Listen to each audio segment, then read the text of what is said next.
You think these songs sold millions because they were perfect. Most of them should not have worked at all. One of them began in a basement, from an idea America had already rejected. Another came from Memphis, where Elvis walked into a studio sounding like a man trying to take his own life back. Even if you've heard them a million times, you still don't fully know why they keep hitting you the same way. That song that broke America open wasn't born in Abbey Road.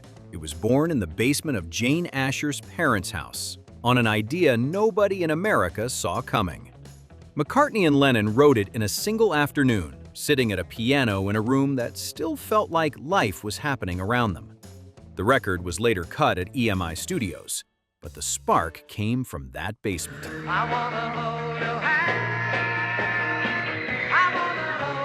Within weeks of its US release, it sold over 1 million copies in a country the Beatles had never even visited.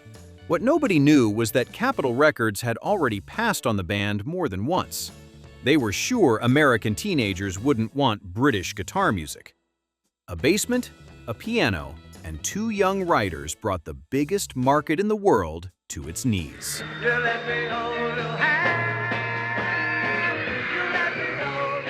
Next, another song crosses an ocean. A Dutch band with a name nobody could pronounce records a song in one afternoon that conquers the planet. 4 Dutch musicians walked into Sound Push Studio in Blaricum with a guitar riff Robbie Van Leeuwen had been playing for weeks. They recorded the song on a 2-track machine, spent almost nothing, and went back to playing. Soon, Venus was #1 in America and climbed worldwide. Millions of copies moved. Years later, Bananarama covered it and turned it into a second global hit, with fans not even knowing Shocking Blue had done it first.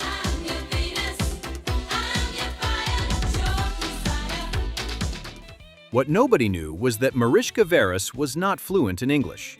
The words were sometimes sounds to her. Even the famous "goddess" line came from a written mistake that became part of the record. The melody was a force of nature. A riff recorded on a Dutch afternoon outlived the band and became 2 different songs for 2 generations. That's what happens when a melody is bigger than whoever records it. What comes next also came from somewhere nobody was looking. A garage scene in Portland, Oregon, where a group recorded a song they didn't write, barely understood, and couldn't even agree on the words to.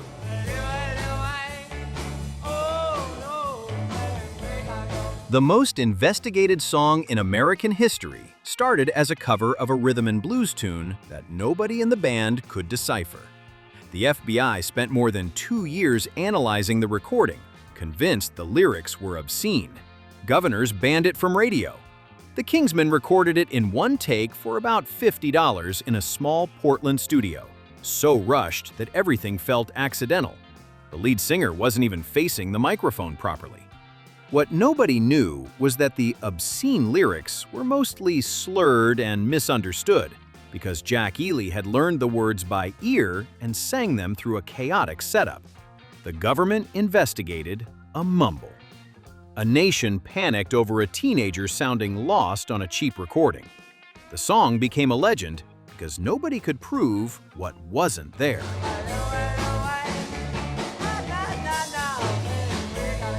What comes next also had lyrics that nobody could explain, including the man who wrote them. He recorded it anyway, and an entire country spent decades trying to figure out what he meant.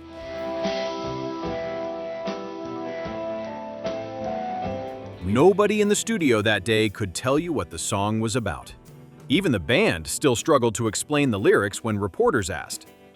The organ part carried a Bach-like shadow, strange and almost ancient. They recorded it fast because studio time was running out.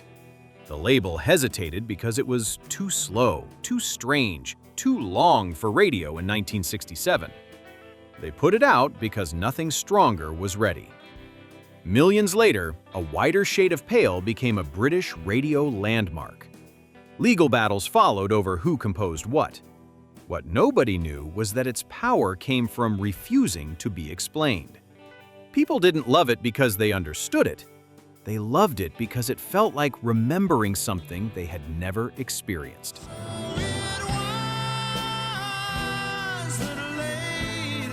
What Comes Next cost more money than any pop song ever had, was assembled in pieces across 6 months, and arrived without a name that anyone knew how to apply.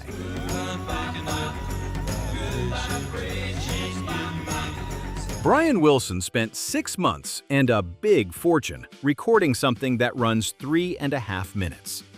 He assembled Good Vibrations across 17 sessions in 4 studios. The musicians never played the complete song together. Wilson called it a pocket symphony. It wasn't surf music. It wasn't pop. It had no clear category. Radio didn't know where to place it. Still, the song went to #1 and sold over 1 million copies. Wilson pushed a theremin-like sound into the record, using the electro-theremin played by Paul Tanner. The industry didn't know how to sell it, and the public didn't know how to describe it. They bought it anyway. Can you identify the exact moment that melody catches you before you've even decided to let it in?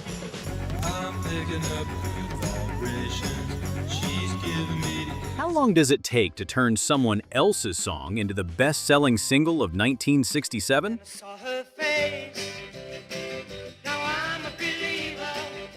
Only a handful of sessions. Neil Diamond wrote I'm a Believer while still trying to break through as his own artist. The Monkees recorded it in New York with Mickey Dolenz on lead vocal and top studio players behind him. 7 weeks at #1. Millions of copies. The biggest selling single of 1967. I'm a believer, I couldn't leave her if I tried. What nobody knew at the time was that those millions put them ahead of bands with serious artistic ambitions. The Monkees were dismissed as a television project, but this record moved like a machine nobody could stop. The industry had no way to explain it. One song did all this? There is no formula that explains that. The first time it was released, nobody heard it. It failed in silence. They recorded it acoustically in March 1964, 2 voices and an acoustic guitar, on an album that sold so poorly the label nearly dropped them. The song sat there forgotten while the duo split up. What nobody knew was that a Columbia producer kept playing the album at home and hearing something. Without telling them, he took the master tape, added electric instruments and drums, and built a new arrangement around their vocals.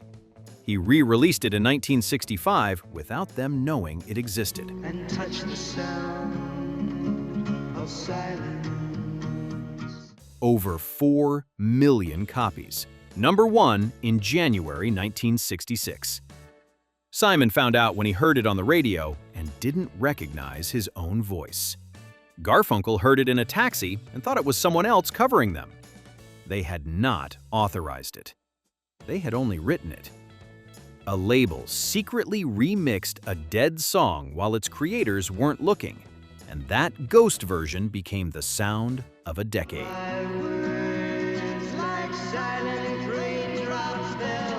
What Comes Next also started with someone who wasn't in control of what was happening. A man walked into a studio in Memphis and sang a song he had been performing live for months. But this time, something happened that nobody could explain.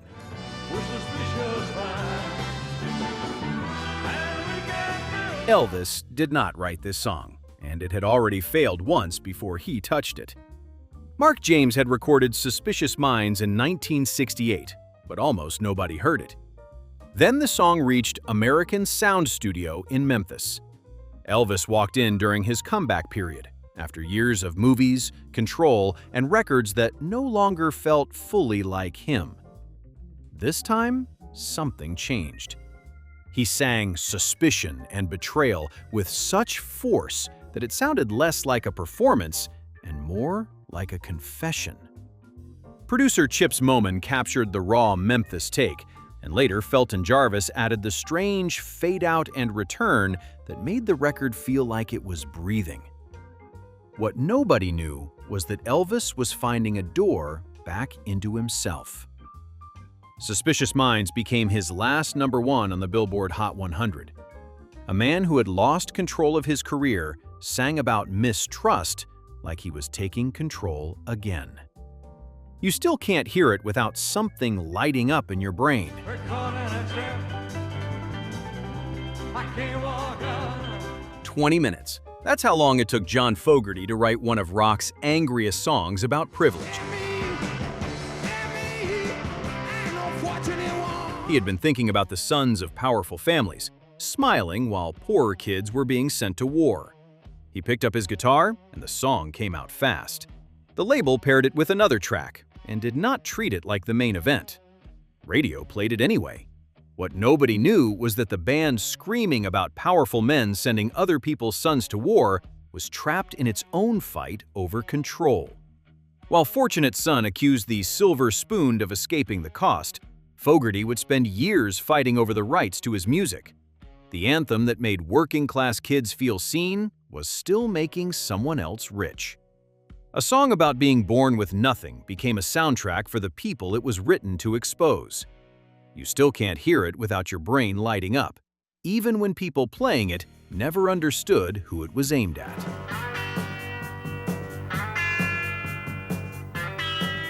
What Comes Next also came within reach of losing its greatest moment by the decision of the very person who inspired it. A man wrote a song in his car to comfort a 5-year-old boy whose parents were splitting up, and almost had its most famous line erased by the man whose pain had created it. Hey Jude, don't be afraid. McCartney composed it while driving to visit Lennon's son Julian, the boy whose parents were divorcing. He sat in the car and sang to himself, making up words to comfort a child who had no control over what was happening around him.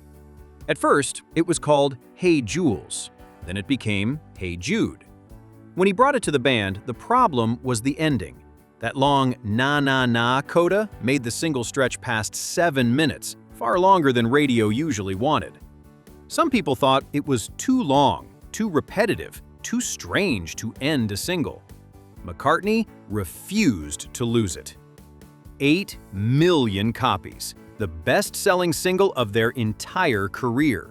What nobody knew at the time was that the part everyone feared would hurt the record became the moment people remembered most. A song written to comfort one child turned into a chorus for the whole world. More than 50 years later, that na-na-na is still impossible to silence.